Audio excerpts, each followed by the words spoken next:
Haunted dolls. For those who know me, they would all probably say the only thing that truly scares me is dolls.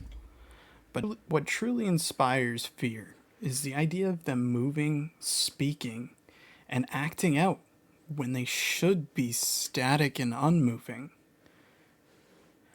The first instances in my life that inspired my fear were a little thing called timeout dolls, and for some reason being suddenly exposed to Chucky on a TV screen when I wasn't prepared for it. But we're not going to talk about him because he actually makes me really uncomfortable. However, we will go a little bit into what I've discovered when I was researching the concept of timeout dolls.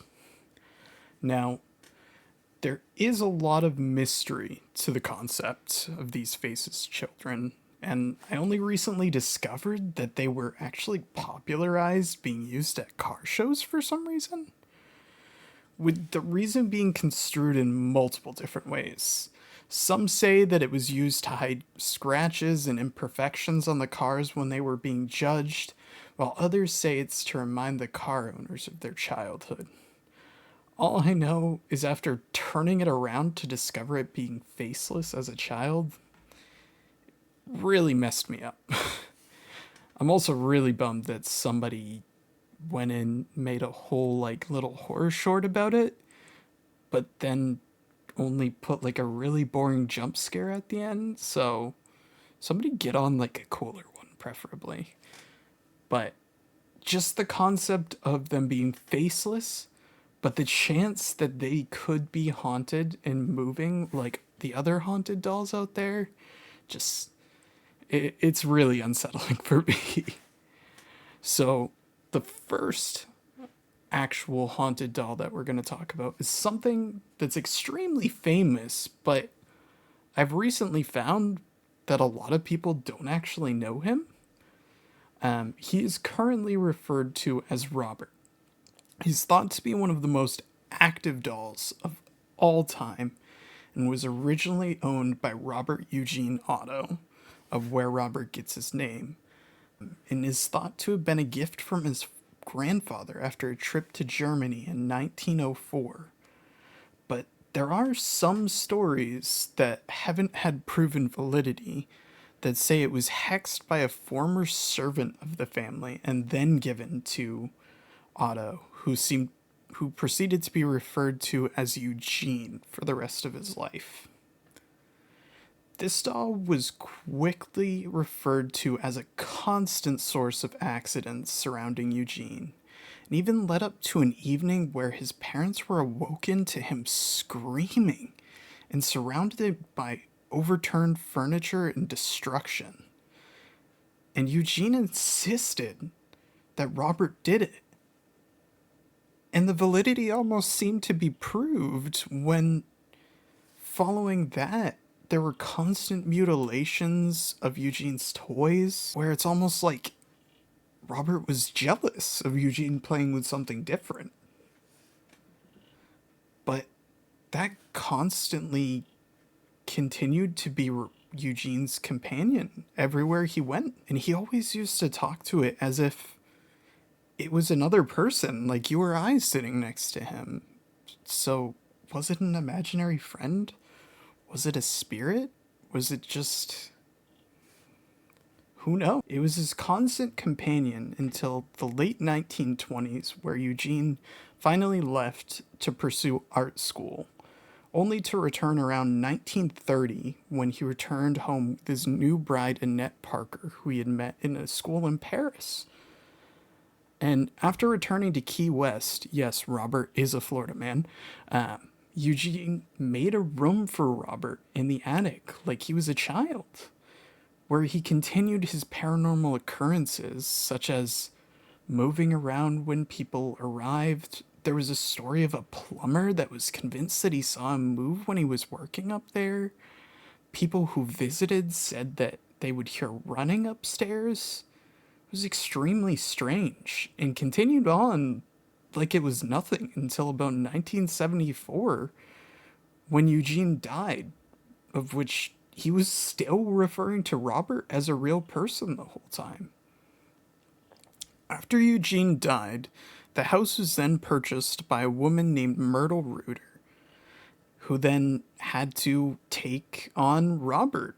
And her young daughter was really excited at the opportunity for such a doll to be there. She actually started to play with it within the first year, but she very quickly discovered that Robert wasn't the kind of doll she was used to, as he continued his antics for another 20 years until she finally sold the home and Robert was donated to the East Martello Museum in 1994, where he is now a popular attraction sitting in a glass display case, with the display case even being updated within the last few years to preserve Robert even better.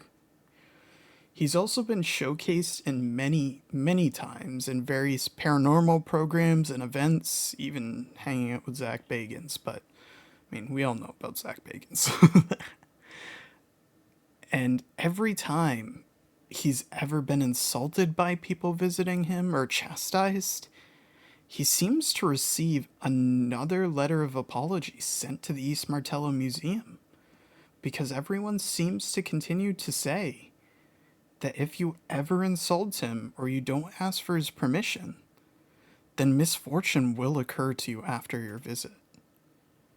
Robert even ended up inspiring several movies from the period of about 2015 to 2019, of which we haven't seen anything since then, but as long as Robert's still around, his story is not over. Now, we'll move on to a doll that I feel everybody must know at this point. What seemed to be just a normal Raggedy Ann doll that was given to a student nurse since 1971. Annabelle is probably the most popular haunted doll out there thanks to the success of the stories written after Ed and Lorraine Warren, famous demonologists. And she was featured many a time in the Conjuring movies. Annabelle was said to be held very close to this nurse. Like, she would sleep with her, she would eat with her, everything. It was crazy. But after several days of this, at breakfast one morning, the girls were joking around with her. And suddenly, she lifted her hands and put it on the table. The nurses thought that that was extremely strange, and one of them actually knew what she believed to be a psychic medium. So they invited the medium over to inspect the doll to see if there really was a spirit inside of it or if it was pure circumstance. The medium proceeded to say that the doll had been possessed by a young girl that was said to have died in a car accident just outside their apartment, named Annabelle. And this led to further attention being given to this doll as they believed that it was a young child to take care of. As they proceeded to give more and more attention to this doll, it seemed the paranormal occurrences continued to occur even more, almost as if believing she existed gave her more power. But one of the nurse's boyfriends, who often stayed there, was extremely uncomfortable with it and even got to the point where he said they should destroy it because he thought it was such an oddity. But after he said that, an evening where that boyfriend was just sleeping on the couch with the doll sitting across from him, he said that he woke up after a dream of this doll strangling him and almost killing him. And when he woke up, he was infuriated and proceeded to insult the doll and chuck it across the room and try to beat the crap out of it, basically. Of which, then suddenly, according to the Warrens, a bunch of scratches appeared on his body. And the doll seemed to be furious as it started knocking paintings and destroying the house. The two nurses finally decided that maybe it was time to call in some help. So they reached out to the church. Father Richard Nolan was the one who is said to have arrived, and he invited the Warrens themselves to attempt to exorcise this doll in the house immediately. And the Warrens even took the doll away from the home and brought it to their museum to cage and, as Ed Warren said, provide evidence of the existence of the paranormal. Since then, Ed had continued to tell stories of people visiting his museum and being encapsulated by the doll's aura to the point where they would reach out, they would attack it. They wanted it gone. But every time that happened, strange circumstances occurred. And since then, Annabelle has been locked up in a cage, or a case even, to protect us from her. But stories still occur at times, albeit this was a blessed case that she's inside of now. It's still said that the spirit is there, and it may never go away. So, until the end of their days, they say they're going to keep it in that case, and even change the case when it needs to be prepared occasionally. Now, as we all know, the Warrens may not have been truthful, as they built their legacy into movies afterwards. But the validity of this has never been proven or disproven, and we may never truly know. Now, finally, we'll journey over to Japan for one of the most famous Japanese stories about a haunted doll. The doll over there was known as Okiku, who has been popularized in Japanese culture and paranormal culture since the late 1930s. The beginning of her story was when she was purchased as a gift by a man named Aikichi Suzuki for his 2-year-old sister, of which it's said that Okiku received her namesake, who she was a constant companion of and took everywhere, just like Eugene did with Robert, until she died from illness only a year and a half later.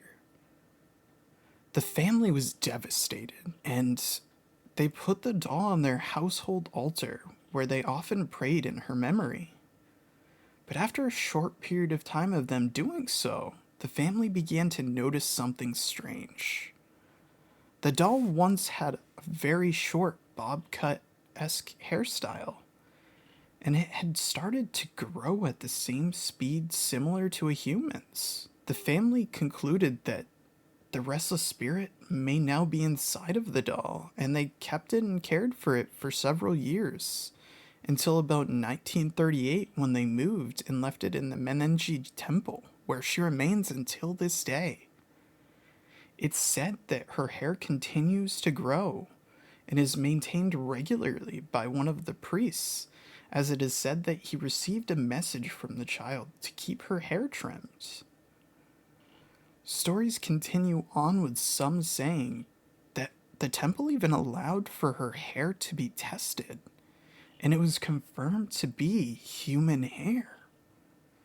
And there are other stories even now saying that her mouth, when people visit, seems to be slowly opening to reveal human teeth. Is this doll haunted? Is it returning as the child herself? We may never truly know.